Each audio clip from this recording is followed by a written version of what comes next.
This video is best viewed on a full screen at 1080p quality. Click the gear at the lower right corner of the video window. Next, click the quality option. And finally, select 1080p. I'm projecting all of the images in a dimly lit room rather than a dark room.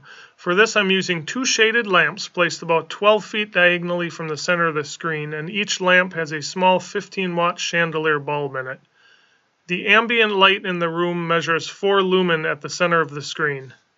So the two most important factors in your home theater are obviously the projector and the screen, and that's why I want to quickly mention the type of screen I'm projecting onto. In this case, it's a Spandex projector screen instead of the more typical blackout material. There are several advantages to this type of screen, one of which it can attach to a $30 backdrop stand. It's easy to do. You just take some 5 spring clips and you attach the screen to the backdrop stand. And this can be used outdoors in your backyard, or take it with you camping or to a party. And the screen I have here is made in the USA by Stretch Screen USA. It's available on Amazon for around $80, which is actually less than a do-it-yourself fixed frame type screen. You don't have to buy wood, corner brackets, staples, and actually build the frame as you do with that type of frame. The other advantage is that you don't need a permanent empty wall space. For example, the situation I have here is a little awkward to put up a fixed frame screen because I have a staircase in the way. But with the Spandex projector screen, that's not a problem. It literally only takes 30 seconds to put up this screen. Right here, we're all halfway done already.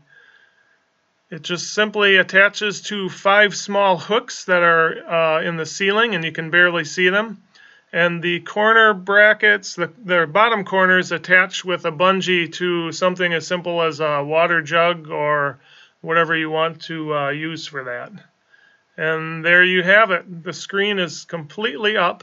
So here you can see the Spandex projector screen produces a really good image, but that's only half the story.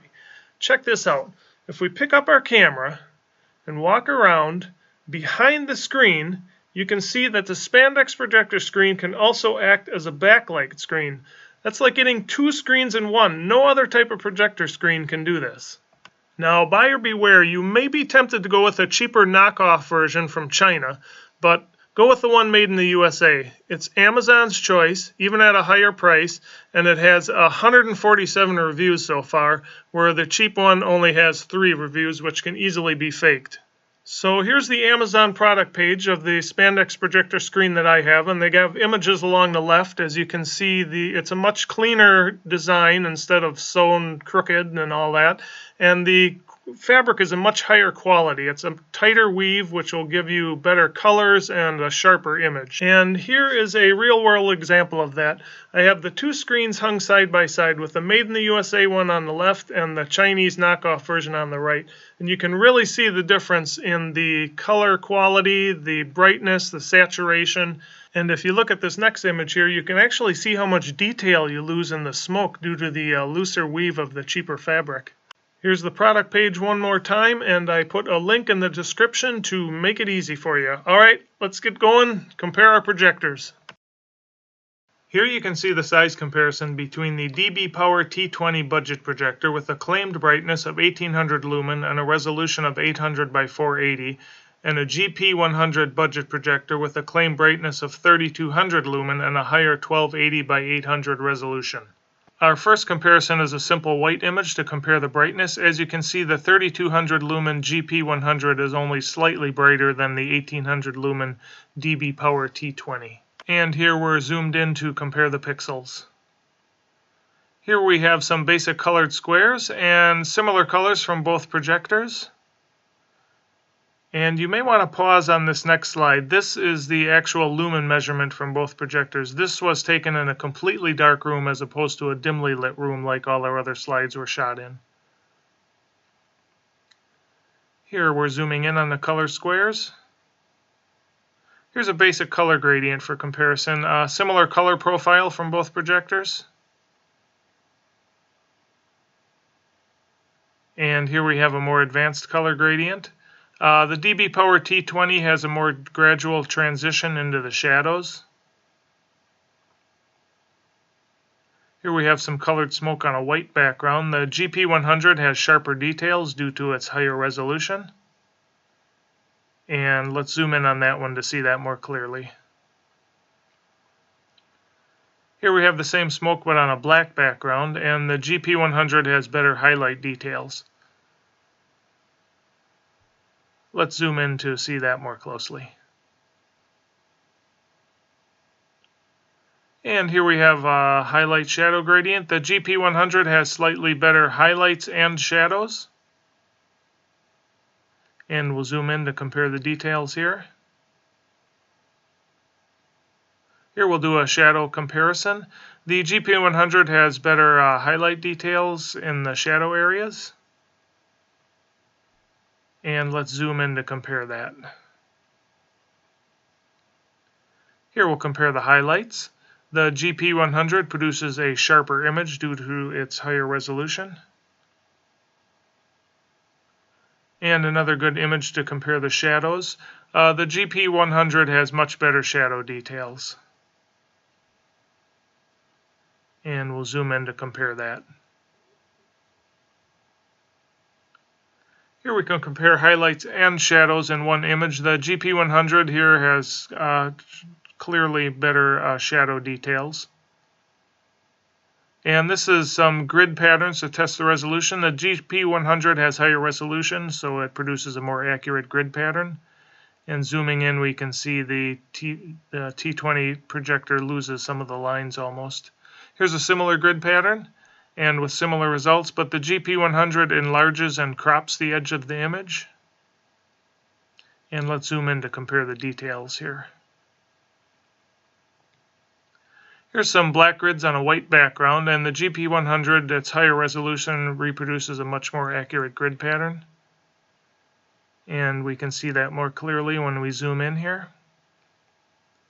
And reversing that with some white grids on a black background, the GP100, once again, its higher resolution produces a much better grid pattern, more accurate, and zooming in we can see the clear advantage of the GP100 here. Next we'll look at the text quality, and the GP100 produces more legible text simply due to the fact that it's a higher resolution, and zooming in we can see the clear difference here.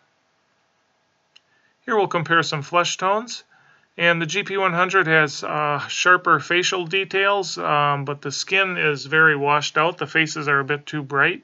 Zooming in, we can see that here. Here's a few more faces for comparison, and similar results. The GP100 produces brighter and sharper faces. And let's zoom in to see that more closely. Here's an image for a good color comparison. The GP100 produces a sharper image. That's due also to its higher resolution. And we can zoom in to see the details on that. Here's a similar image for comparison. And the GP100 is brighter with better details. Here's a lower contrast image with some fog, and the GP100 produces an overall brighter image.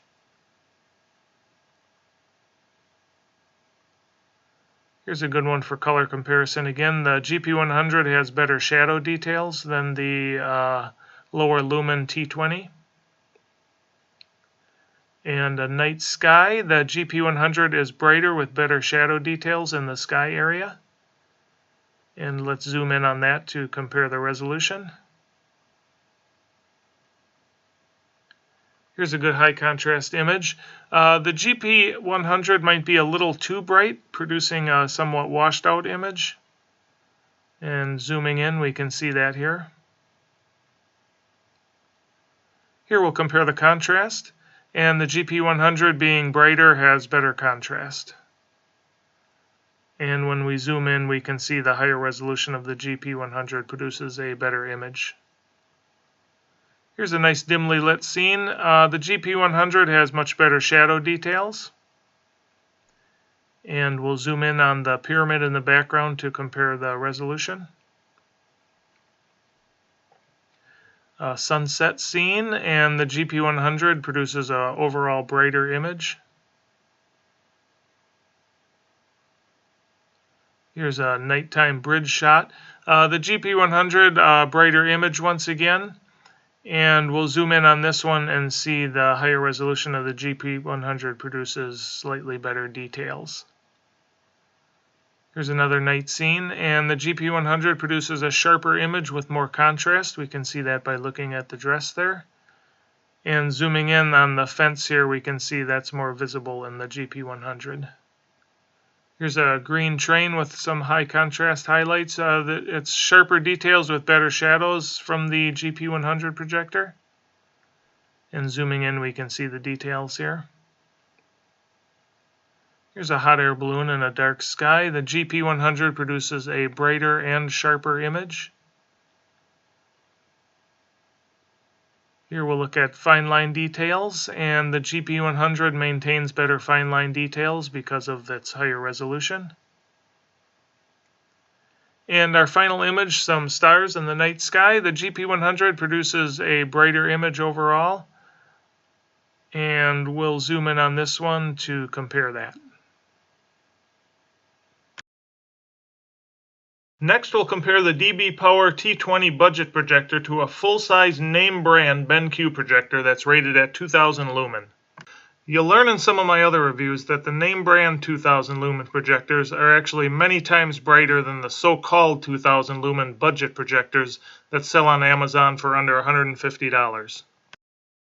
Here's a quick brightness comparison between the sub-$100 DBPower T20 budget projector with a claimed rating of 1800 lumen and the name brand BenQ projector rated at 2000 lumen. From this picture, it's clear that the claims of cheap knockoffs are not always true. I think you'd agree the BenQ projector on the right is much more than 10% brighter than the budget projector on the left.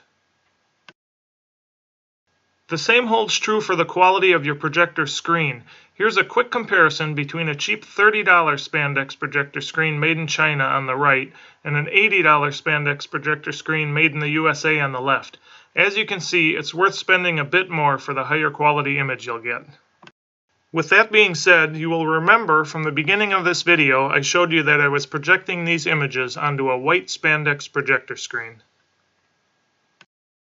However, if you want to use your projector in a room that's not totally dark, or if you want to use it outside, like in your backyard for an outdoor movie, or take it camping or to a party or something, there are two things you may want to consider: a brighter projector and the darker silver Spandex projector screen. Even though the silver screen looks quite a bit darker than the white screen, it'll actually give you a nice bright image with more contrast, which is especially useful when you can't get an environment that's completely dark, such as being outside with a full moon or if there's streetlights nearby. Now, the other benefit of the darker silver Spandex screen is that you won't have to wash it as often if you accidentally drop it on the ground, because you won't notice dirt as much on the darker fabric. But keep in mind, if the Spandex screen does get dirty, you can just throw it in the washer using cool water and then dry it for 10 to 15 minutes in the dryer and it's good as new. That's not as easy with some other types of projector screens. And finally, you'll remember when I showed you the rear projection ability of the white Spandex projector screen. Well, the silver screen has that same ability. Okay, let's continue with our BenQ comparison. Here you can see the size comparison between the DBPower T20 budget projector with a claimed brightness of 1800 lumen and a resolution of 800 by 480, and the full-size name brand BenQ W1070 projector with a brightness of 2000 lumen and a higher 1920 by 1080 resolution. Our first comparison here is a simple white image to compare the brightness. As you can see, the so-called 1800 lumen DBPower T20 budget projector is nowhere near as bright as the 2000 lumen name brand BenQ projector. And now let's zoom in to compare the pixels. And next we have some basic colored squares with the BenQ being much brighter. And you may want to pause on this image. This is the actual lumen measurement of each color. This was done in a completely dark room as opposed to a dimly lit room like all our other slides were shot in. And we'll zoom in to compare the color pixels. Next we'll compare some basic color gradients. You'll notice the BenQ, the transition between the colors is much smoother. And here we have some colored smoke on the white background. Zooming in, we can see much more detail from the higher resolution BenQ. And smoke on a black background. Zooming in on this one, you can see the drastic difference in details. Here's a basic color gradient. And zooming in, we'll compare the detail here. Here you can see the shadow details are much better from the BenQ projector, and the highlights are better as well. Here the shadow details once again are better from the BenQ, and zooming in you can see the drastic difference there. And here you see better shadows and highlights in this image from the BenQ. Here's a gradient, much better resolution from the BenQ projector, and zooming in you can see the big difference there. Here's another grid pattern. BenQ looks much better once again, and zooming in you can see the big difference. Here's some black grids on a white background. Zooming in we can see the grid pattern is much better from the BenQ. And white grid on a black background. Zooming in we'll see the same difference in quality here. Here the text is much more legible from the BenQ projector. Zooming in you can see the difference. And the skin tones are brighter and better from the BenQ. We can see the detail, the faces are sharper as well. Here's another comparison of faces for skin tone, and we'll zoom in on this one. And the colors are much brighter from the BenQ projector. And the details are better as well. Here's a similar image for comparison. Here you really see the brightness difference between the two projectors. And here again the brightness is much brighter from the BenQ. And once again the details are much better from the BenQ as well as we zoom in to see that. Here's a nice high contrast image. And zooming in you can see the difference in quality. Here you can see how much more contrast the BenQ has, and zooming in it's sharper as well. Here we can see much better shadow details from the BenQ, and look at the pyramid how much sharper it is. Here's a good sunset scene for comparison, and a night shot. Zooming in, notice the detail on the bridge. And notice the fence in the background, how much more detail you pick up from the BenQ projector. And when we zoom in on this image, you will see how much sharper the higher resolution BenQ is. Here's a nice night shot of a balloon. And some fireworks. The fine line details are much better from the BenQ. And our final image, compare the stars in the sky. Zooming in, you can see the big difference there. So my final advice is as follows. If you're always going to be using your projector in a totally dark room, then the brightness isn't as important as the resolution. It'd be better to get a dimmer projector with a higher resolution. So if your viewing environment isn't totally dark, such as a room with windows and you don't have blackout curtains during the day, or you're outside where there may be street lights or a glowing moon, then you'll want to go with a brighter projector. But remember that cheap projectors are almost never as bright as they claim to be. And as far as resolution goes, I would typically pick a less bright projector with a higher resolution over a brighter projector with a lower resolution. You can always try to make your room darker, but you'll never be able to increase the resolution of your projector. I personally would never get a projector with a resolution below 720p, which is a resolution of 1280 pixels across by 720 pixels high. The reason for this is that you'll most likely be enlarging the video to about 9 feet across, and at that size you can actually see the individual pixels on lower resolution projectors.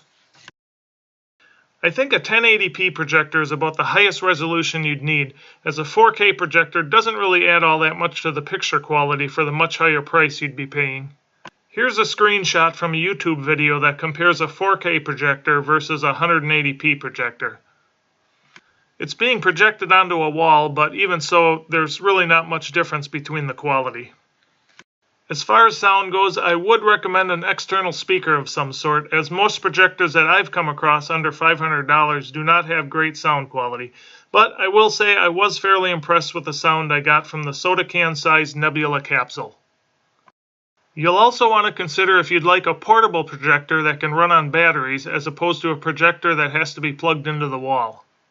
The portability of the smaller projectors is always nice, but keep in mind that the battery life is almost always under 2 hours. But it is not limited to running on the battery only. You can always plug it in for unlimited runtime. As far as portable projectors go, I really like the AXA brand. The P300, P700, and M5 projectors have a fairly high resolution, nice colors, and good brightness. The nebula capsule also produces a decent image with a really good speaker, but it does have a lower resolution than the 3 AXA projectors. Alright everybody, thanks for your time. I hope you found this video informative, and if you think others would find it helpful, please click the thumbs up button, which makes it easier for them to find it. And also don't forget to click on the links for the Spandex projector screens below in the description, and check back for more projector comparison videos coming up soon. Thanks for watching.